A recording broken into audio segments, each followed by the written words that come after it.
وہ عورت جو مرد کی روح کو بیدار کر دے۔ یہ ایک ایسی بات ہے جو مرد کبھی الفاظ میں نہیں کہے گا، لیکن جب وہ اسے پا لیتا ہے تو اس کی روح خاموشی سے پکار اٹھتی ہے۔ یہ عورت کامل نہیں ہوتی، نہ ہی اسے توجہ حاصل کرنے کی بھوک ہوتی ہے۔ اس کی طاقت اس میں نہیں جو وہ دکھاتی ہے، بلکہ اس میں ہے جو وہ مرد کے اندر بیدار کرتی ہے۔ وہ اسے لبھاتی نہیں، وہ اسے جگا دیتی ہے۔ جب وہ قریب ہوتی ہے تو مرد کے اندر کا ایک قدیم حصہ جو صدیوں سے سویا ہوا تھا حرکت کرنے لگتا ہے۔ کارل یونگ نے کہا تھا کہ ہر مرد کے اندر ایک نسوانی پیکر چھپا ہوتا ہے جسے اینما کہتے ہیں۔ یہ عورت لاشعوری طور پر اس اینما کو چھو لیتی ہے۔ وہ مرد کے کانوں سے نہیں، اس کی روح سے بات کرتی ہے۔ ہر مرد اپنی روح کی گہرائیوں میں ایک ہیرو بننا چاہتا ہے، لیکن وہ ہیرو جھوٹی تعریفوں سے نہیں جاگتا۔ وہ تب جاگتا ہے جب کوئی اس کی صلاحیت کو اس وقت دیکھ لے جب وہ خود بھی اسے نہ دیکھ پا رہا ہو۔ وہ عورت اسے خدا نہیں بناتی، بلکہ اس کی بصیرت اسے بتاتی ہے، میں جانتی ہوں تم کیا بنا رہے ہو، چاہے دنیا کو ابھی نظر نہ آ رہا ہو۔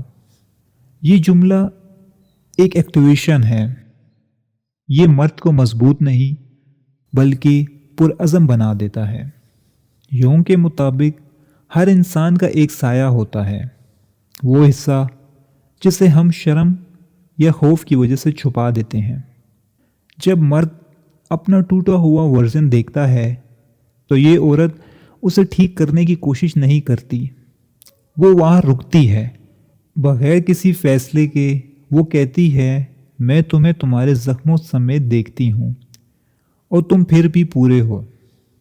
جب وہ مرد کے سائے سے نہیں ڈرتی تو مرد خود بھی اپنے سائے سے نہیں ڈرتا۔ یہی شفا کا آغاز ہے۔ دنیا مرد سے مسلسل ایکشن موڈ میں رہنے کا مطالبہ کرتی ہے، کنٹرول کرنا، منصوبہ بنانا، جیتنا۔ اس سے مرد کا اندرونی توازن بگڑ جاتا ہے۔ یہاں وہ عورت ایک پناہ گاہ بنتی ہے۔ وہ اسے ایک ایسی جگہ دیتی ہے جہاں اسے کچھ حل نہیں کرنا، جہاں اسے کچھ ثابت نہیں کرنا۔ وہ اسے ایک انسان کے طور پر وصول کرتی ہے، نہ کہ ایک مشین کے طور پر۔ اس کی موجودگی میں مرد کے کندھے ریلیکس ہو جاتے ہیں اور وہ گہرا سانس لیتا ہے۔ یہ عورت کوئی کردار ادا نہیں کر رہی، وہ اپنی سچائی میں جیتی ہے۔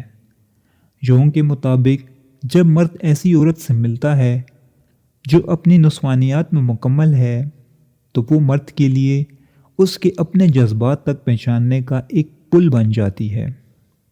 اسے دیکھ کر مرد کو یاد آتا ہے کہ وہ صرف طاقت نہیں بلکہ ایک روح بھی ہے۔ اس عورت کی سب سے بڑی کشش اس کا اپنا مرکز ہے۔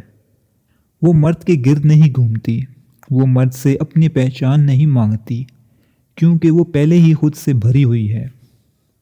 اس کی خود مختاری ڈراؤنی نہیں بلکہ پرکشش ہے، کیونکہ وہ جو خاموشی سے کہتی ہے، میں تمہارے ساتھ رہ سکتی ہوں لیکن میں تم میں خود کو کھوؤں گی نہیں۔ یہ عورت سطحی باتوں پر اکتفا نہیں کرتی، وہ مرد کے اندر کے دانا کو جگاتی ہے۔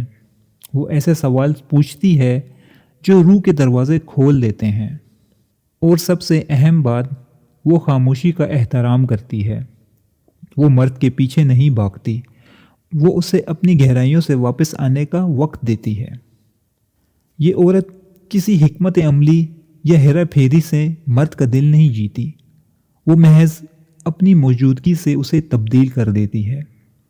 وہ اسے اس کے ادھورے پن میں بھی پیار کرتی ہے۔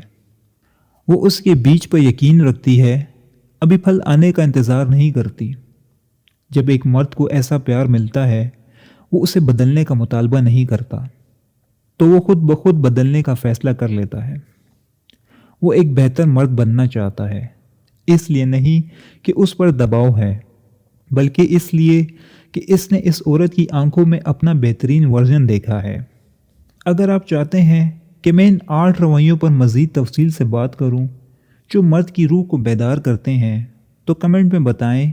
اگلی ویڈیو تک اپنی روح کا خیال رکھیں۔